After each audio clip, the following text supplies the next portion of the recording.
අද මම කියලා දෙන්න යන්නේ කිරිකොස් වෑංජනයක් හදන විදිය.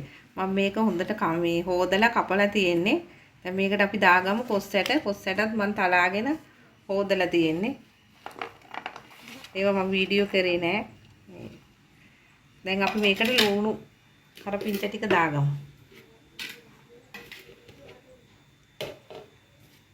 ඉස්සෙල්ලාම ලුණු දාගන්නවා.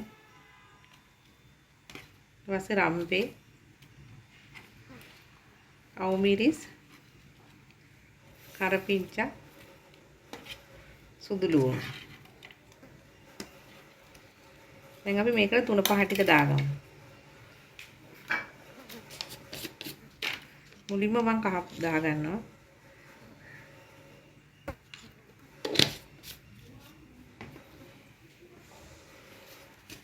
කහ තේ ඇඳි කාලක් විතර දාගත්තා. දැන් 3-5 තේ හැන්දක් විතර වගේ දාගන්න. හැන්දයි කාලක් විතර වගේ ඇඳි. එකයි කාලක් වගේ දාගන්න. මිරිස් නම් චුට්ටයි දාගන්නේ. කාලක්ටත් අඩුවෙන් වගේ ටිකක් දාගන්න. කිරිකොස් හදන ඉඳන් ඊට පස්සේ ලුණු දාගමු. තේ හැන්දක් විතර දාගෙන පස්සේ දාගමු. දැන් අපි මේකට වතුර දාගමු. වතුර දාලා ලිපේ තියාගමු.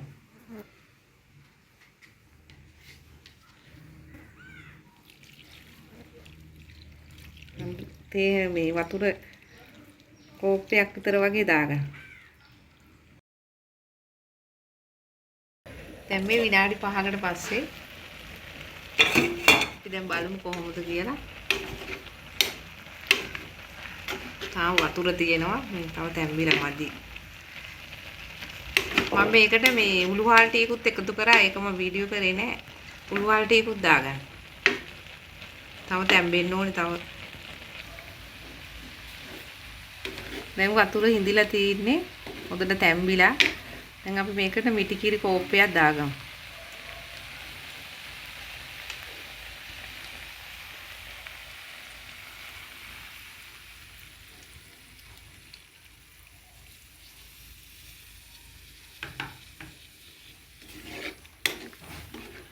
මේක හොඳට ඉතුරුවම අපි තෙම්පරාදු කරගමු.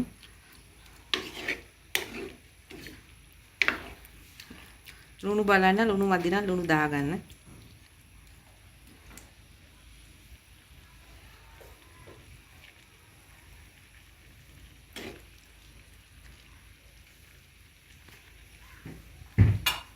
දැන් හොඳට කිරි උතුරනවා.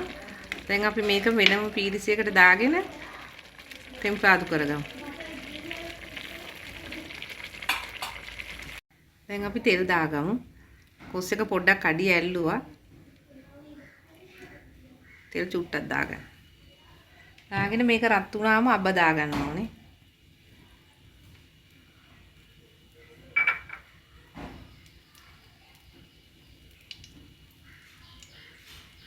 අපි අබ දාගමු.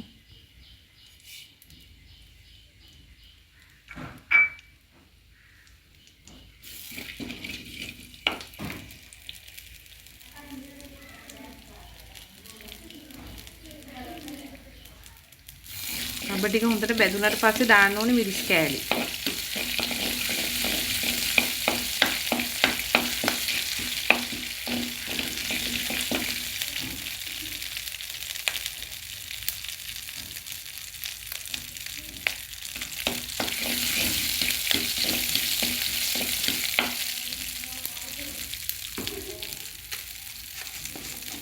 දැන් අබ ටික බැදිලා තියෙන මිරිස් කෑලි තේ හැන්දි කාලක් විතර දාගන්න.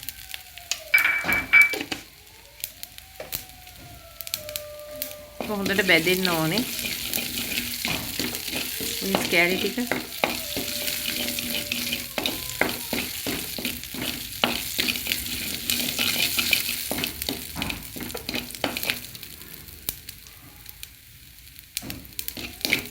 දැන් හොඳට බැදිලා තියෙන්නේ අපි මේකට කොස් ටික දාගමු.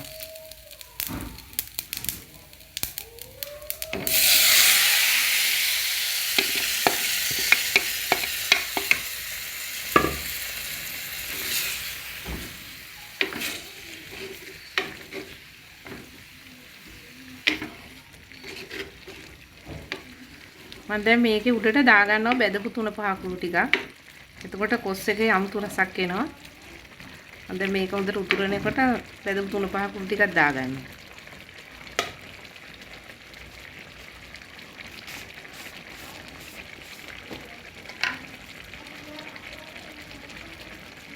මේ හැදි කාලක් විතර දාගන්න.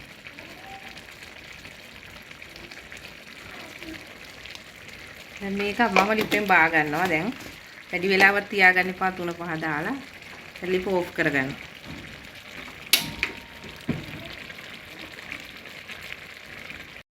මේ මං හදපු කිරිකොස් වෑංජනේ ඔයගොල්ලොත් හදලා බලලා මට කමෙන්ට් එකක් දාන්න.